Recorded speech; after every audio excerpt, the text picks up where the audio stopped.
A paz do Senhor Jesus, meus amados irmãos, vamos aqui para mais um estudo, o Apocalipse, né? Bom, hoje é o quinto áudio do nosso estudo, eu gosto de sempre numerar, falar, para a gente não se perder, né? Bom, anota aí, meus irmãos, as lições, as coisas que vamos falar do Apocalipse, né? Quero falar um pouquinho sobre os sinais da vinda de Jesus Cristo. Para falar dos sinais, a gente levaria um ano, acho que não daria, para falar de tanto sinal que tem sobre a vinda dele. Então a gente presume que perderia muito tempo e talvez as pessoas não gravariam na sua mente. Então a gente resume isso, né? Os sinais da vinda de Jesus, eles funcionam de várias maneiras, e uma delas são assim, ó. A humanidade atual, em todas as camadas sociais em todos os países, torna-se cada vez mais indiferentes a Deus, a sua palavra e tudo o mais que lhe diz respeito.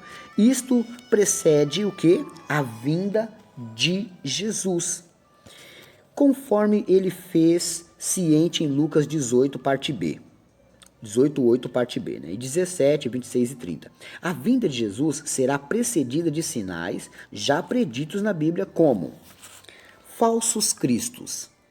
Está em Mateus 24, 5, que eu quero ler, né?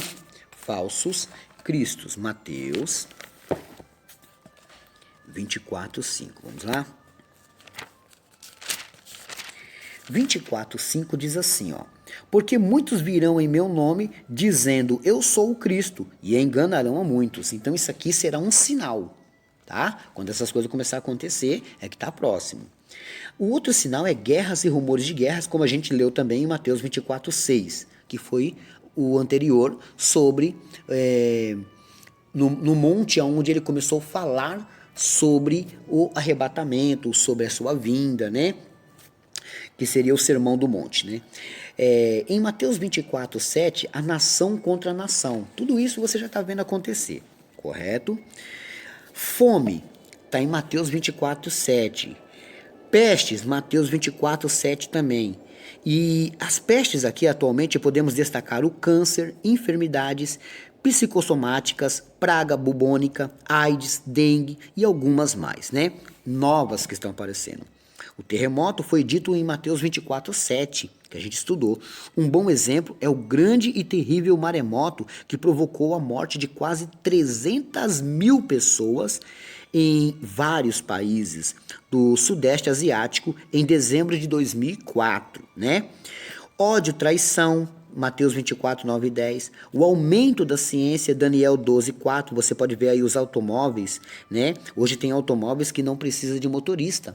Eu estava vendo aí, um rapaz, ele estava numa lanchonete, ele pegou o celular e chamou seu carro. O carro saiu da garagem sozinho, seguiu o GPS e foi buscar ele, sem nenhum motorista, tá?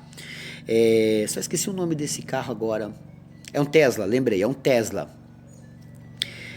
Do Elon Musk, né? Olha só, aviões, você vai ouvir falar profecia de carros? Por exemplo, leia Daniel 12:4. Tá passando um avião aqui agora. Deus abençoe o piloto e os passageiros.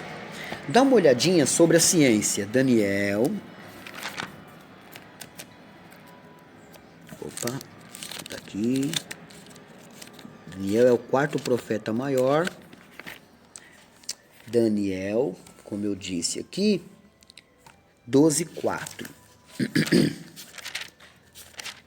Em Daniel 12:4, ele vai dizer o seguinte. Tudo isso aqui foi o que a gente estudou no Sermão da Montanha, né?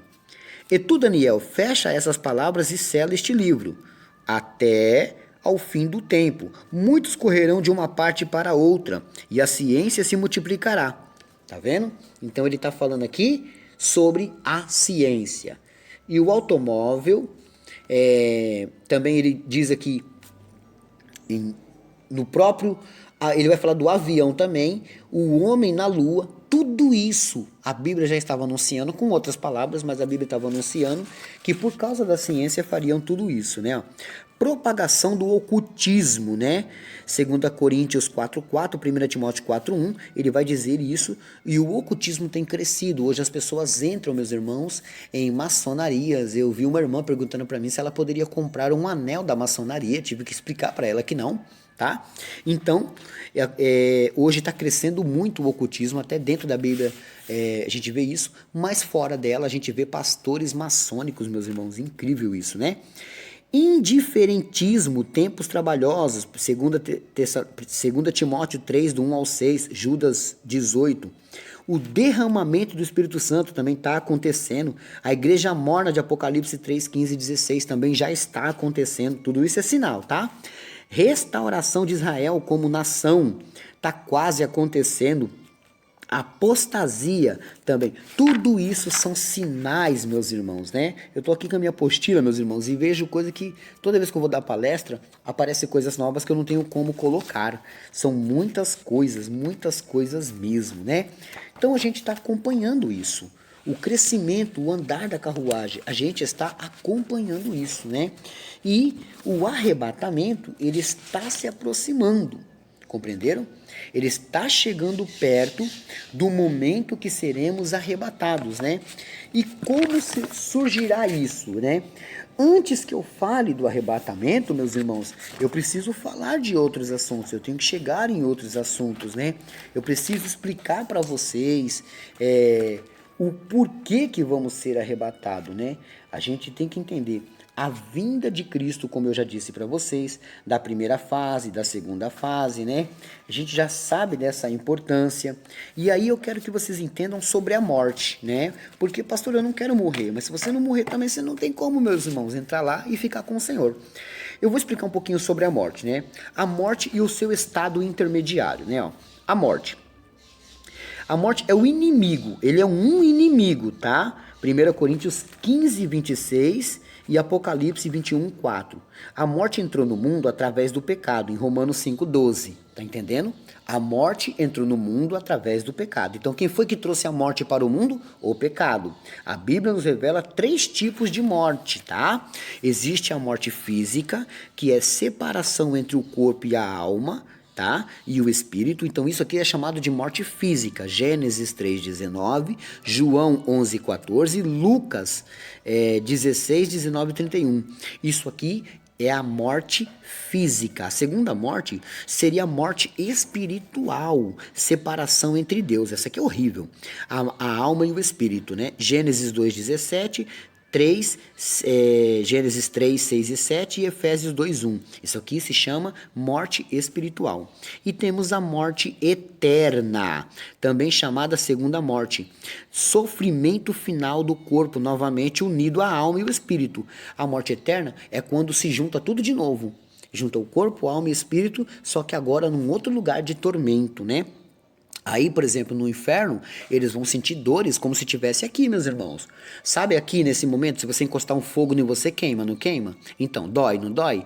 Lá no inferno vai ser o mesmo sentimento que está aqui. No inferno, eles vão ter o seu corpo de volta e toda a dor, só que eles não vão encontrar mais a morte. Eles não vão morrer mais de novo. Eles ali vão ficar sempre sofrendo, porque é o preço. Então, eles têm que parar de seguir o diabo, parar de seguir as suas artimanhas, né? Então, quando o corpo novamente é unido à alma e ao espírito, no caso do pecador, tá? Não regenerado, ficando completamente separado de Deus e dos redimentos por toda a eternidade. Apocalipse 20, 11, 15 e 21, 8, tá? Isso aqui é um estado intermediário, né, da morte. Então, quantas mortes temos aqui apresentada? Morte física, morte espiritual e morte eterna, tá?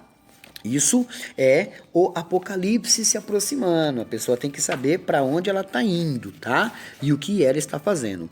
O nosso arrebatamento, ele vai acontecer como um piscar de olhos.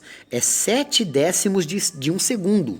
7 décimos de um segundo. Você consegue calcular isso? Calcula aí. 7 décimos de um segundo. É um piscar de olho. Custa isso, ó. Piscou o olho, é o arrebatamento. Quanto tempo vai demorar para a igreja ser arrebatada? Pisca um olho. É esse tempo aí, ó. Tá entendendo? 7 décimos de um segundo, tá? 1 Coríntios 15, 52. É um abrir e fechar de olhos. Eu sei que tem várias explicações, mas essa aqui da Bíblia é a única correta, né? Você entendeu? Eu paro por aqui, meus irmãos. Por hoje é só e amanhã tem mais.